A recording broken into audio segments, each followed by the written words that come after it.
ইরানি ক্ষেপণাস্ত্রে হতবাক Israel, Tel Aviv সহ বিভিন্ন শহরে গুচ্ছ বোমার আঘাত, সৌদি আমিরাতেও হামলা, তেহরানে ব্যাপক বিস্ফোরণ, লেবাননেও আক্রমণ।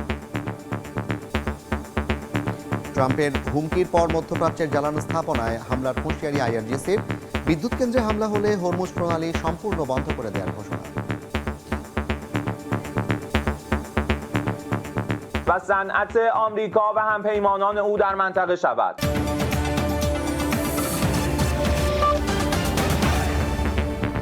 আন্তর্জাতিক সময়ের সঙ্গে আছি আমি জাফর সাদিক। ডোনাল্ড ট্রাম্পের হুমকির পর মধ্যপ্রাচ্যের জ্বালানি স্থাপনায় হামলার হুঁশিয়ারি দিয়েছে ইরান। নিজেদের বিদ্যুৎ কেন্দ্রে হামলা চালানো হলে হরমুজ প্রণালী সম্পূর্ণ বন্ধ করে দেওয়ারও ঘোষণা দিয়েছে তেহরান। এদিকে সৌদি আরব, সংযুক্ত আরব আমিরাত, ইরাক সহ উপসাগরীয় বিভিন্ন দেশে হামলা অব্যাহত রয়েছে। ইরানি মিসাইলের আঘাতে হতবিহ্বল হয়ে পড়েছে ইসরায়েল। তেহরানেও হামলা চালিয়ে যাচ্ছে ওয়াশিংটন ও তেল আবিব। এর মধ্যেই ইরানকে বিশ্বস্ত বন্ধু আখ্যা দিয়ে রুশ প্রেসিডেন্ট ভ্লাদিমির পুতিন বলেছেন, বর্তমান পরিস্থিতি সম্মানের সঙ্গে পার হতে পারবে তেহরান। রাতভর ইসরায়েলের মধ্যাঞ্চলে গুচ্ছ বোমা ব্যবহার করে ব্যাপক হামলা চালায় ইরান। অন্তত ৮টি স্থানে বিস্ফোরক আছড়ে পড়েছে। জেরুজালেম সহ বিভিন্ন এলাকায় একাধিক সতর্কবার্তা জারি করা হয়। সাধারণ মানুষকে নিরাপদ আশ্রয়ে যাওয়ার নির্দেশ দেয় ইসরায়েলি কর্তৃপক্ষ। সৌদি আরব ও সংযুক্ত আরব আমিরাতেও আক্রমণ চালিয়েছে ইরান, যদিও ইরানি ড্রোন প্রতিহতের দাবি করেছে দেশ দুটি। জবাবে রাজধানী তেহরান সহ বিভিন্ন স্থানে হামলা চালিয়েছে ইসরায়েলও। সোমবার ইরানের একটি রাষ্ট্রীয় সম্প্রচার কেন্দ্রে হামলা চালায় ওয়াশিংটন, তেল আবিব। আহভাজে হাসপাতালেও আক্রমণ করা হয়। খোররামবাদে বিদ্যুৎ বিচ্ছিন্ন হয়ে পড়েন বাসিন্দারা। ইরানিয়ান রেড ক্রিসেন্ট সোসাইটি জানিয়েছে, এখন পর্যন্ত ৮০,০০০-এর বেশি বেসামরিক স্থাপনা হামলার শিকার হয়েছে। হরমুজ প্রণালীতে ইরানের প্রতিরক্ষা ঘাঁটিগুলো পুরোপুরি ধ্বংস না হওয়া পর্যন্ত যুক্তরাষ্ট্রের সামরিক অভিযান অব্যাহত থাকবে বলে জানিয়েছেন মার্কিন অর্থমন্ত্রী স্কট বেসেন্ট। এনবিসি নিউজকে দেয়া এক সাক্ষাৎকারে এই হুঁশিয়ারি দেন তিনি। এদিকে বিদ্যুৎ জ্বালানি অবকাঠামোতে হামলা হলে হরমুজ প্রণালী পুরোপুরি বন্ধ করে দেয়া হবে বলে হুঁশিয়ারি দিয়েছেন ইরানের সেনাবাহিনীর মুখপাত্র। বলেন, ইসরায়েলের পাশাপাশি মধ্যপ্রাচ্যের বিদ্যুৎ কেন্দ্র, জ্বালানি ও তথ্য প্রযুক্তি অবকাঠামোকে পাল্টা লক্ষ্যবস্তু করা হবে। যুক্তরাষ্ট্র যদি ইরানের বিদ্যুৎ কেন্দ্রগুলো লক্ষ্যবস্তু করে, তাহলে হরমুজ প্রণালী সম্পূর্ণভাবে বন্ধ করে দেয়া হবে। যতক্ষণ পর্যন্ত আমাদের ক্ষতিগ্রস্ত বিদ্যুৎ কেন্দ্রগুলো পুনরুদ্ধার করা না হয়, ততক্ষণ পর্যন্ত এটি বন্ধই থাকবে। ইরানের পাশাপাশি লেবাননেও তীব্র আক্রমণ চালিয়েছে ইসরায়েলি সেনারা। হিজবুল্লাহর রকেট হামলার জেরে দেশটির দক্ষিণাঞ্চলে লিটানি নদীর একটি প্রধান সেতু ধ্বংস করেছে তারা। হিজবুল্লাহ সেতুটি ব্যবহার করতে বলে অভিযোগ তেল আবিবের। চলমান সংঘাতের জেরে ইরানকে হরমুজ প্রণালী খুলে দিতে ৪৮ ঘন্টার সময় বেঁধে দেন ট্রাম্প। শেষ হতে চলেছে সেই সময়সীমা। এর মধ্যেই বিশ্ববাজারে জ্বালানি তেলের দাম বেড়ে গেছে। এই প্রণালী দিয়ে অবাধ চলাচল নিশ্চিত করতে ২২টি দেশের একটি জোট গঠন করা হচ্ছে বলে জানিয়েছেন ন্যাটো মহাসচিব। রাইসা জান্নাত, সময় সংবাদ। যুক্তরাজ্য পর্যন্ত আঘাত হানতে সক্ষম ক্ষেপণাস্ত্র রয়েছে ইরানের। ইসরায়েলের এমন দাবি নাকচ করে দিয়েছে London. British housing secretary Steve read বলেন, ইরানের ক্ষেপণাস্ত্র লন্ডনে পৌঁছাতে পারে এমন সুনির্দিষ্ট তথ্য বা মূল্যায়ন ব্রিটেনের কাছে নেই। ব্রিটিশ সরকার এখনই ইরানি ক্ষেপণাস্ত্রকে সরাসরি হুমকি হিসেবে দেখছে না বলে মত বিশ্লেষকদের। ৪,০০০ কিলোমিটার দূরে যুক্তরাজ্য পর্যন্ত আঘাত হানতে সক্ষম ক্ষেপণাস্ত্র রয়েছে ইরানের। ইসরায়েলি প্রতিরক্ষা বাহিনীর এমন দাবির পরিপ্রেক্ষিতে প্রতিক্রিয়া জানিয়েছে ব্রিটেন। বিবিসিকে দেয়া সাক্ষাৎকারে দেশটির হাউজিং স্টিভ রিড বলেন, যুক্তরাজ্যকে লক্ষ্যবস্তু করছে তেহরান কিংবা এমন সক্ষমতা থাকার সুনির্দিষ্ট তথ্য নেই। বিশ্লেষকরা বলছেন, ৩,৮০০ কিলোমিটার দূরে ভারত মহাসাগরে অবস্থিত ব্রিটিশ ঘাঁটি দিয়েগো গার্সিয়াতে ক্ষেপণাস্ত্র পৌঁছানো মানে হলো ইরানের সামরিক সক্ষমতা আগের চেয়ে বহুগুণ বেড়েছে। তবে লন্ডন যেহেতু ইরান থেকে ৪,৪০০ কিলোমিটার দূরে, তাই ব্রিটিশ সরকার এখনই ইরানি ক্ষেপণাস্ত্রকে সরাসরি হুমকি হিসেবে দেখছে না। যদিও ইসরায়েলের প্রধানমন্ত্রী বিনিয়ামিন নেতানিয়াহুর দাবি, ইউরোপে আঘাত হানার সক্ষমতা রয়েছে ইরানের। সাবেক ব্রিটিশ সামরিক কর্মকর্তা রিচার্ড সতর্ক করে বলেন, এই ধরনের দাবি গুরুত্বের সঙ্গে বিবেচনা করা উচিত, যদিও এর পেছনে রাজনৈতিক উদ্দেশ্য থাকতে পারে বলেও মন্তব্য করেন তিনি। অর্জিতা শেরজিন, সময় সংবাদ। ইরান যুদ্ধের প্রভাব মোকাবিলায় মন্ত্রিসভার জরুরি বৈঠক করবেন ব্রিটিশ প্রধানমন্ত্রী কিয়ার স্টারমার।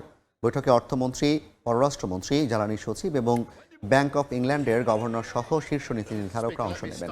মূল আলোচনায় থাকবে জীবনযাত্রার ব্যয় বৃদ্ধি, জ্বালানি মূল্য এবং সাধারণ মানুষের ওপর এর চাপ কমানোর উপায়। এদিকে রোববার মার্কিন প্রেসিডেন্ট ডোনাল্ড ট্রাম্পের সঙ্গে ফোন আলাপে স্টারমার হরমুজ প্রণালী পুনরায় চালুর উপর জোর দিয়েছেন। চলমান উত্তেজনায় এই রুট ঝুঁকির মুখে থাকায় বিশ্ববাজারে জ্বালানি দাম বাড়ছে। তাই যুক্তরাজ্য সহ বিভিন্ন দেশের মূল্যস্ফীতি ও সুদের হার বৃদ্ধির আশঙ্কা তৈরি হয়েছে। মধ্যপ্রাচ্য যুদ্ধের প্রভাব মোকাবিলায় প্রস্তুতির অংশ হিসেবে জ্বালানি তেলের দাম 25% পর্যন্ত বাড়ানোর ঘোষণা দিয়েছে শ্রীলঙ্কা। দেশটির সরকারের সিদ্ধান্ত অনুযায়ী প্রতি লিটার পেট্রোলের দাম 317 রুপি থেকে বাড়িয়ে 398 রুপি করা হয়েছে। আর গণপরিবহনে বহুল ব্যবহৃত ডিজেলের দাম লিটার প্রতি 79 রুপি বাড়িয়ে 382 রুপি করা হয়েছে। গত সপ্তাহে শ্রীলঙ্কার সরকার খুচরা পর্যায়ে জ্বালানির দাম 8% বৃদ্ধি এবং ব্যবহার সীমিত করার লক্ষ্যে রেশন ব্যবস্থা চালু করার নির্দেশ দেয়। গত বুধবার থেকে সপ্তাহে 4 দিন কর্মদিবসের নির্দেশ দিয়েছেন প্রেসিডেন্ট অনুরা। একই সঙ্গে সম্ভব হলে নিয়োগকর্তাদের ঘরে বসে কাজের ব্যবস্থা চালুর আহ্বানও জানিয়েছেন তিনি।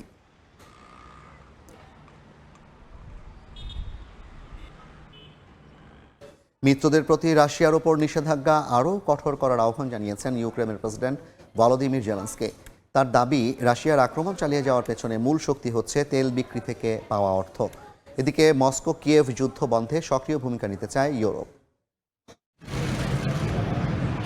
যুক্তরাষ্ট্রের ফ্লোরিডায় মার্কিন কর্মকর্তাদের সঙ্গে বৈঠক শুরুর আগে মিত্রদের প্রতি রাশিয়ার ওপর নিষেধাজ্ঞা আরও কঠোর করার আহ্বান জানিয়েছেন ইউক্রেনের প্রেসিডেন্ট ভলোদিমির জেলেনস্কি। তার অভিযোগ, পশ্চিমা নিষেধাজ্ঞা শিথিল হওয়ায় ছায়া ট্যাঙ্কার বহর ব্যবহার করে তেল রফতানি বাড়িয়েছে মস্কো, যা সরাসরি যুদ্ধের অর্থ যোগাচ্ছে। স্থানীয় সময় রোববার সামাজিক যোগাযোগ মাধ্যম এক্সে দেয়া পোস্টে জেলেনস্কি জানান, গত এক সপ্তাহেই ইউক্রেনে 1550টি ড্রোন হামলা, 1260টির বেশি গাইডেড বোমা এবং ক্ষেপণাস্ত্র নিক্ষেপ করেছে রাশিয়া। তার মতে, এই আক্রমণ চালিয়ে যাওয়ার পেছনে মূল শক্তি হচ্ছে তেল বিক্রি থেকে পাওয়া আয়। রাশিয়া ইউক্রেন যুদ্ধ বন্ধে সক্রিয় ভূমিকা নিতে চাইছে ইউরোপ। এরই অংশ হিসেবে মার্কিন প্রেসিডেন্ট ডোনাল্ড ট্রাম্পের সঙ্গে মধ্যপ্রাচ্য ও ইউক্রেন পরিস্থিতি নিয়ে আলোচনা করার কথা জানিয়েছেন German chancellor Friedrich Merz. Arjita Shehsin, সময় সংবাদ। আবারও সফলভাবে রকেট উৎক্ষেপণ করেছে রাশিয়া। গত বছর দুর্ঘটনার পর প্রথমবারের মতো আন্তর্জাতিক মহাকাশ স্টেশনে পাঠানো হচ্ছে কার্গো মিশন। রোববার কাজাখস্তানের বাইকনুর মহাকাশ কেন্দ্র থেকে সয়ুজ 2.1 রকেটের মাধ্যমে প্রোগ্রেস MS-33 কার্গো মহাকাশযান উৎক্ষেপণ করে রাশিয়ার মহাকাশ সংস্থা। উৎক্ষেপণের পর এটি সফলভাবে কক্ষপথে প্রবেশ করেছে এবং 24 মার্চ আন্তর্জাতিক মহাকাশ স্টেশনের সঙ্গে যুক্ত হওয়ার কথা রয়েছে। গত নভেম্বরে একই লঞ্চপ্যাড ক্ষতিগ্রস্ত হওয়ার পর থেকে এটি অচল ছিল, ফলে কয়েক মাস ধরে ISS-এ রুশ ক্রু ও সরঞ্জাম পাঠানো বন্ধ ছিল। যদিও অন্য উৎক্ষেপণ কেন্দ্র রয়েছে, তবে এই নির্দিষ্ট প্যাডই সয়ুজ রকেটের জন্য একমাত্র উপযোগী। নিউ ইয়র্কের লাগার্ডিয়া বিমানবন্দরে অবতরণের সময় রানওয়েতে থাকা একটি গাড়ির সঙ্গে সংঘর্ষ হয়েছে যাত্রীবাহী বিমানের। এ ঘটনায় এখন পর্যন্ত 2 জন নিহতের খবর পাওয়া গেছে। স্থানীয় সময় রোববার সন্ধ্যায় কানাডার মন্ট্রিয়াল থেকে আসা একটি বিমান অবতরণের সময় এ দুর্ঘটনা ঘটে। ফ্লাইট ট্র্যাকিং সাইটের তথ্য অনুযায়ী অন্তত 39 কিলোমিটার গতিতে সংঘর্ষ হয়। উড়োজাহাজটি পরিচালনা করছিল এয়ার কানাডার আঞ্চলিক অংশীদার জ্যাজ এভিয়েশন। এ ঘটনার পর বিমান চলাচল কর্তৃপক্ষ বিমানবন্দরটির কার্যক্রম সাময়িকভাবে বন্ধ ঘোষণা করে। জরুরি পরিস্থিতিতে একাধিক ফ্লাইটের অন্যান্য বিমানবন্দর থেকে সরিয়ে নেওয়া হয়। উত্তর কোরিয়ার রাষ্ট্রীয় প্রধান হিসেবে পুনরায় নির্বাচিত হয়েছেন দেশটির সর্বোচ্চ নেতা কিম জং উন। স্থানীয় সময় রোববার সর্বোচ্চ গণপরিষদের প্রথম অধিবেশনে এ সিদ্ধান্ত নেওয়া হয়। দেশটির রাষ্ট্রীয় গণমাধ্যম জানায়, এই অধিবেশনে দেশের শীর্ষ নেতৃত্ব কাঠামো এবং রাষ্ট্রীয় নীতির আনুষ্ঠানিক অনুমোদন দেওয়া হয়। উত্তর কোরিয়ার এই আইনসভা সাধারণত ক্ষমতাসীন ওয়ার্কার্স পার্টি অব কোরিয়ার সিদ্ধান্তগুলোকে আইনে পরিণত করে। একই সঙ্গে সমাজতান্ত্রিক সংবিধানের সংশোধন সহ অর্থনৈতিক পরিকল্পনার অগ্রগতি পর্যালোচনা এই অধিবেশনের মূল আলোচ্য বিষয় হয়ে ওঠে। যুদ্ধবিরতির মধ্যেও গাজায় থেমে নেই ইসরায়েলি বাহিনীর বর্বরতা। নতুন করে হামলায় নিহত হয়েছেন 4 ফিলিস্তিনি, আহত হয়েছেন অন্তত 10 জন। গাজায় ধ্বংসপ্রাপ্ত ঘরবাড়ি ও অবকাঠামো পুনর্গঠনে ডোনাল্ড ট্রাম্পের গঠিত বোর্ড অব পিসের উদ্যোগকে স্বাগত জানিয়েছেন জাতিসংঘ মহাসচিব। থেমে নেই গাজার নিরীহ ফিলিস্তিনিদের ওপর ইসরায়েলের দমন পীড়ন। স্থানীয় সময় রোববার গাজার বেশ কয়েকটি জায়গায় হামলা চালায় নেতানিয়াহু বাহিনী, এতে প্রাণ হারান কয়েকজন। গাজার স্বাস্থ্য মন্ত্রণালয়ের তথ্য অনুযায়ী অক্টোবরের যুদ্ধবিরতির পর থেকে ইসরায়েলি হামলায় অন্তত 667 ফিলিস্তিনি নিহত হয়েছেন। আহত হয়েছেন 1813 জন। আর 2023-এর অক্টোবরে শুরু হওয়া 2 বছরের যুদ্ধে প্রাণ গেছে 72,000-এর বেশি মানুষের। আহত হয়েছেন 1,71,000-এর বেশি ফিলিস্তিনি। ধ্বংস হয়েছে প্রায় 90% বেসামরিক অবকাঠামো। গাজায় ধ্বংসপ্রাপ্ত ঘরবাড়ি ও অবকাঠামো পুনর্গঠনে মার্কিন প্রেসিডেন্ট ডোনাল্ড ট্রাম্পের গঠিত বোর্ড অফ পিসের উদ্যোগকে স্বাগত জানিয়েছেন জাতিসংঘ মহাসচিব আন্তোনিও গুতেরেস। পলিটিকোকে দেয়া সাক্ষাৎকারে তিনি জানান, এই লক্ষ্য অর্জনে সক্রিয়ভাবে কাজ করছে জাতিসংঘ। বার্তা সংস্থা রয়টার্স জানায়, গাজা পুনর্গঠনের জন্য তহবিল সংগ্রহ এবং প্রাথমিক কাজগুলো গুছিয়ে দেওয়ার যে লক্ষ্য বোর্ড অফ পিস নিয়েছে তাকে ইতিবাচক হিসেবে দেখছেন জাতিসংঘ প্রধান। অর্জিতা শেহজিন, সময় সংবাদ। সবার জন্য একটি বাড়ি ও সাধ্যের মধ্যে আবাসন নিশ্চিতের দাবিতে বিক্ষোভ হয়েছে পর্তুগালে। শনিবার রাজধানী লিসবন সহ পর্তুগালের ছোট বড় 16টি শহরে বিক্ষোভে যোগ দেন নাগরিকরা। দ্রুত ব্যবস্থা নেওয়া না হলে কঠোর কর্মসূচির হুঁশিয়ারি দেন বিক্ষোভকারীরা। লিসবন থেকে তারিকুল হাসান আশিকের রিপোর্টে বিস্তারিত। সবার জন্য একটি বাড়ি এমন স্লোগানে শনিবার লিসবনের রাস্তায় নামেন হাজারো নাগরিক। এছাড়া আমরা এটার নিতে পারছি না বা থাকার মতো একটি বাসা চাই এমন লেখা সম্বলিত প্ল্যাকার্ড ছিল হাতে হাতে। গত 3 মাসেই বাড়ি ভাড়া বেড়েছে 17%। এমন অভিযোগ তুলে সংগঠন কাজা পারা বেবের সহ প্রায় ডজনখানেক সংগঠনের আহ্বানে সাড়া দিয়ে রাস্তায় নামেন তারা। শুধু লিসবন নয়, পোর্তো, কোইম্ব্রা, ইবোরা, ফারোর মতো প্রায় 16টি শহরে একসাথে হয় বিক্ষোভ। চলমান আবাসন সংকটের পেছনে সরকারের উদাসীনতা ও প্রয়োজনীয় পদক্ষেপের অভাবকে দায়ী করেছেন আন্দোলনকারীরা। সেই সাথে বিরোধী দল সেগারও কড়া সমালোচনা করেন তারা। আর কোনো যুদ্ধ গ্রহণ করার মতো সামর্থ্য আমাদের নেই। সুদের হার বাড়ায় আমাদের বাড়ির লোনেও মারাত্মক প্রভাব পড়ছে। মর্টগেজ না, বন্দুকের পেমেন্টও অস্বাভাবিক বাড়তি। এভাবে চলতে পারে না। এসব সমস্যা মোকাবেলায় যথেষ্ট উপায় রয়েছে, কিন্তু সরকার সেসব পথে না গিয়ে সমস্যা জটিল করছে। তাই আজকে আমাদের এই বিক্ষোভ।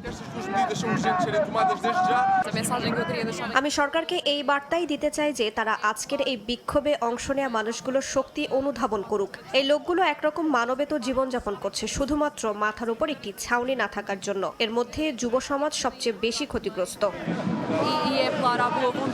পরিসংখ্যান বলছে লিসবনে এক রুমের একটি বাসার জন্য ন্যূনতম মজুরি পাওয়া একজন কর্মীর বেতনের শতকরা 80% ব্যয় হচ্ছে। তারিকুল হাসান আশিক, সময় সংবাদ, লিসবন, পর্তুগাল। বিক্ষোভে উত্তাল চেক প্রজাতন্ত্র ও স্পেন। চেক প্রজাতন্ত্রের রাজধানী প্রাগে সরকার বিরোধী বিক্ষোভে জড়ো হন লাখো মানুষ। এদিকে ন্যাটো, যুক্তরাষ্ট্র ও ইসরায়েল বিরোধী স্লোগানে মুখর হয়ে ওঠে মাদ্রিদের রাজপথ। চেক প্রজাতন্ত্রের রাজধানী প্রাগে সরকার বিরোধী বিক্ষোভে জড়ো হন প্রায় 2 লাখ মানুষ। প্রধানমন্ত্রী আন্দ্রেস বাবিসের সরকারকে গণতন্ত্রের জন্য হুমকি আখ্যা দেন তারা। বিক্ষোভকারীরা জানান, ইউক্রেন ইস্যুতে অবস্থান বদল এবং রাশিয়া ঘেরা নীতির দিকে ঝুঁকছে সরকার। স্পেনের মাদ্রিদে যুদ্ধবিরোধী বিক্ষোভ করেন বহু মানুষ। ন্যাটো, যুক্তরাষ্ট্র ও ইসরায়েল বিরোধী স্লোগানে মুখর হয়ে ওঠে রাজপথ। ইরান যুদ্ধ, গাজা পরিস্থিতি এবং মধ্যপ্রাচ্যে সামরিক উপস্থিতির বিরুদ্ধে অবস্থান নেন বিক্ষোভকারীরা। মার্কিন প্রেসিডেন্ট ডোনাল্ড ট্রাম্প ও ইসরায়েলি প্রধানমন্ত্রী বিনিয়ামিন নেতানিয়াহুর নীতির কড়া সমালোচনা করেন তারা। অর্জিতা শেহজিন, সময় সংবাদ।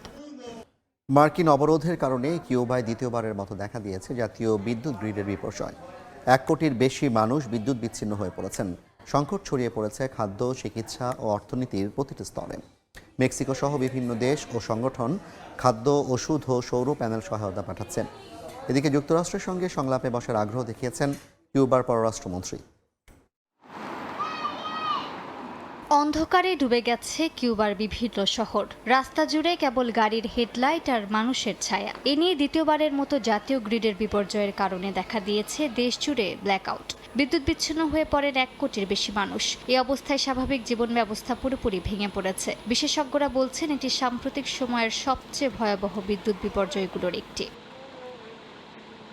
স্থানীয় বাসিন্দারা ক্ষোভ জানিয়ে বলেন, আগে কিছুটা সময়ের জন্য বিদ্যুৎ ফিরে এলেও এখন সেটিও অনিশ্চিত। কার্যত স্থবির হয়ে গেছে কিউবার জনগণের জীবন।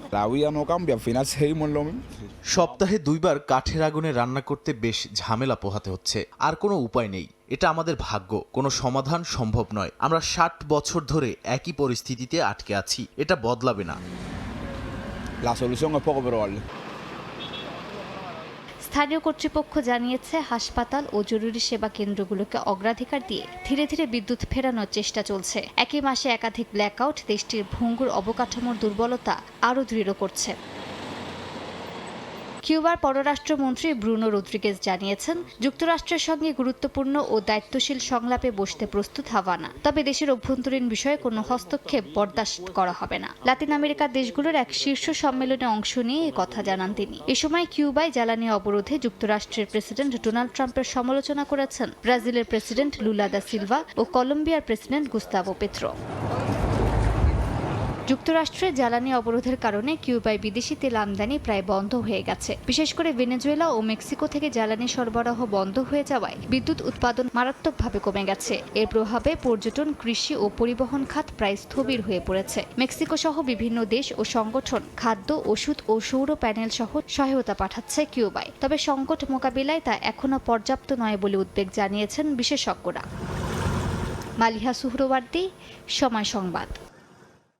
অর্থনৈতিক মন্দার শঙ্কার মাঝেও কৃত্রিম বুদ্ধিমত্তার বাজারে বিশাল আয়ের সম্ভাবনার ইঙ্গিত দিল মার্কিন প্রযুক্তি প্রতিষ্ঠান এনভিডিয়া। 2027 সালের মধ্যে এআই চিপ থেকে অন্তত $1 ট্রিলিয়ন আয়ের সুযোগ দেখছেন প্রতিষ্ঠানটির প্রধান নির্বাহী জেনসেন হুয়াং।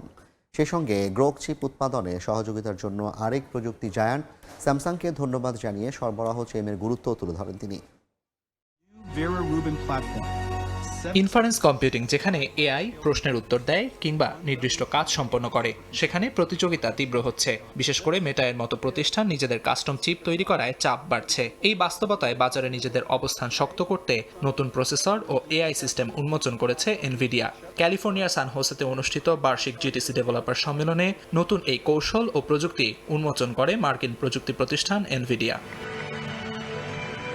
নতুন কৌশলে ইনফারেন্স প্রক্রিয়াকে 2 ধাপে ভাগ করেছে প্রতিষ্ঠানটি। প্রিফিল ধাপে ব্যবহারকারীর ভাষাকে টোকেনে রূপান্তর করবে এনভিডিয়ার ভেরা রুবিন চিপ। এরপর ডিকোড ধাপে সেই টোকেন বিশ্লেষণ করে উত্তর তৈরি করবে গ্রোকের প্রযুক্তি। দ্রুত ও কম খরচে ইনফারেন্স পরিচালনায় বিশেষ দক্ষ এই স্টার্টআপের প্রযুক্তি ইতোমধ্যেই লাইসেন্স নিয়েছে এনভিডিয়া। গ্রোকের LP30 চিপ উৎপাদনে সহযোগিতার জন্য স্যামসাংকে ধন্যবাদ জানিয়ে জেনসেন বলেন, উৎপাদন সক্ষমতা বাড়াতে তারা সর্বোচ্চ চেষ্টা করছে। তার মতে, দ্রুত বিস্তৃত হওয়া এআই বাজারে ইনফারেন্স কম্পিউটিংই হতে যাচ্ছে মূল চালিকা শক্তি।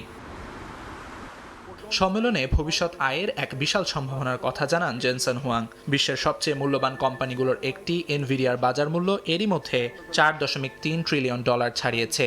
সম্মেলনে 18,000-এর বেশি ধারণ ক্ষমতার ভেন্যুতে দেয়া এই ঘোষণার পর শেয়ারের দাম সাময়িকভাবে বাড়লেও শেষ পর্যন্ত 1.6% উত্থানে দিন শেষ করে। বিশ্লেষকদের মতে, ইনফারেন্স বাজারে আগাম দখল নিশ্চিত করতেই এই কৌশল।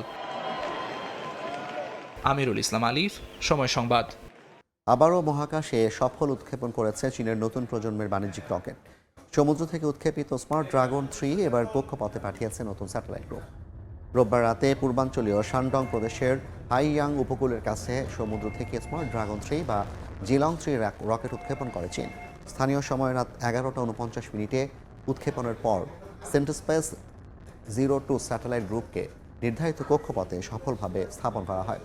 4 ধাপ বিশিষ্ট কঠিন জ্বালানির এই রকেটটি মূলত বাণিজ্যিক উৎক্ষেপণের জন্য তৈরি, যা সমুদ্র ও স্থল উভয় স্থান থেকেই উৎক্ষেপণ করা যায়।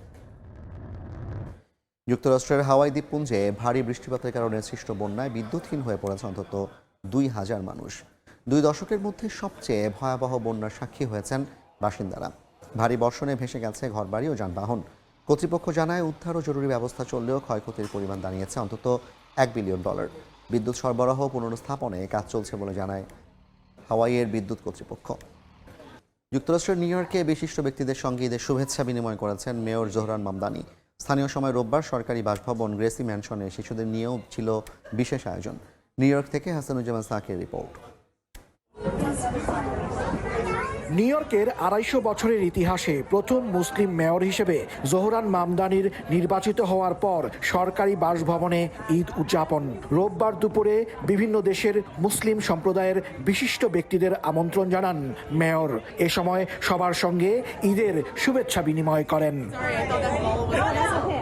বিভিন্ন দেশের কমিউনিটির সঙ্গে মেয়রের আমন্ত্রণে তার বাসভবনে উপস্থিত ছিলেন বাংলাদেশিরাও। ঈদ উদযাপনের জন্য মামদানির ভূয়সী প্রশংসা করেন তারা। নিউ ইয়র্কের মেয়র সাহেবের দাওয়াতে আমরা এখানে এসেছি। মেয়র সাহেবের সাথে আমাদের সাক্ষাৎ হয়েছে, আলাপ হয়েছে। অত্যন্ত অমায়িক মানুষ। ঈদের কুশল বিনিময়ের পাশাপাশি শিশুদের জন্য ছিল বিশেষ আয়োজন। মুখে নানা আলপনা এঁকে খেলাধুলা আর আঁকাআঁকি করে আনন্দে সময় কাটায় শিশুরা। খাবার পরিবেশনের পাশাপাশি মেয়রের পক্ষ থেকে সবাইকে দেয়া হয় ঈদ উপহার। মেয়রের এখানে এসে খুবই excited, very thankful that he organized it, specially আমার কিডসরা খুব excited. Iqra, whose your favourite mayor? Okay, এর আগে ঈদের দিন সকালে নিউ ইয়র্কে বাংলাদেশিদের পরিচালিত মসজিদ জামাইকা মুসলিম সেন্টারে নামাজ আদায় করেন জোহরান মামদানি। রমজানের প্রথম দিনে সিটি হলে প্রথমবারের মতো আয়োজন করেন ইফতার মাহফিল। গ্রেসি ম্যানশন, নিউ ইয়র্ক সিটির মেয়র জোহরান মামদানির সরকারি বাসভবন। নির্বাচিত হওয়ার পর এটি মেয়রের প্রথম ঈদ, আর এই প্রথম ঈদেই মুসলমানদের নিয়ে ভ্রাতৃত্বপূর্ণ এই আয়োজন করলেন নিউ ইয়র্ক সিটির মেয়র, যা সবার প্রশংসা কুড়িয়েছে। হাসানুজ্জামান সাকি, সময় সংবাদ, নিউ ইয়র্ক। ফ্রান্সের সাবেক প্রধানমন্ত্রী লিওনেল জসপা মারা গেছেন। দেশটির সমাজতান্ত্রিক রাজনীতিতে তিনি অর্থনীতি ও কল্যাণ নীতির মধ্যে ভারসাম্য গড়েছিলেন। 1997 থেকে 2002 সাল পর্যন্ত জাক শিরাকের সঙ্গে সহাবস্থান সরকারের অধীনে প্রধানমন্ত্রী ছিলেন লিওনেল জসপা। তার নেতৃত্বে ফ্রান্সে অর্থনৈতিক প্রবৃদ্ধি বাড়ে, বেকারত্ব কমে এবং তরুণদের জন্য তৈরি হয় লক্ষাধিক সরকারি চাকরি। একই সঙ্গে 35 ঘন্টার কর্মসপ্তাহ চালু এবং বিনামূল্যে স্বাস্থ্যসেবা সম্প্রসারণ করে শ্রমজীবী মানুষের কাছে জনপ্রিয় হয়ে ওঠেন তিনি। তবে 2002 সালে প্রেসিডেন্ট নির্বাচনে অপ্রত্যাশিতভাবে প্রথম দফাতেই পরাজিত হন জসপা। আন্তর্জাতিক সময়ের শীর্ষ সংবাদগুলো জানিয়ে দিচ্ছে আরেকবার।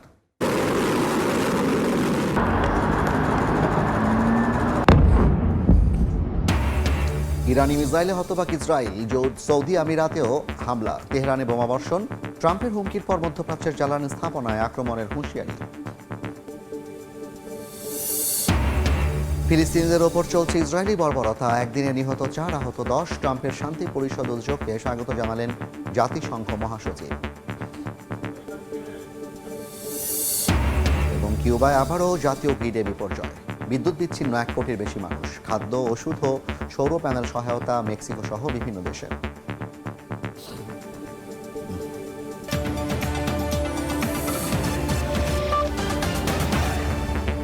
এই ছিল আন্তর্জাতিক সময়। এরপর বিকেল 5টার সময় সংবাদ নিয়ে সঙ্গে থাকবেন তোহা খান তানিম। জাফর, আপনাকে ধন্যবাদ। বিকেল 5টার সময় সংবাদ দিয়ে আসছি কিছুক্ষণ পর, সঙ্গে থাকুন সময়ের।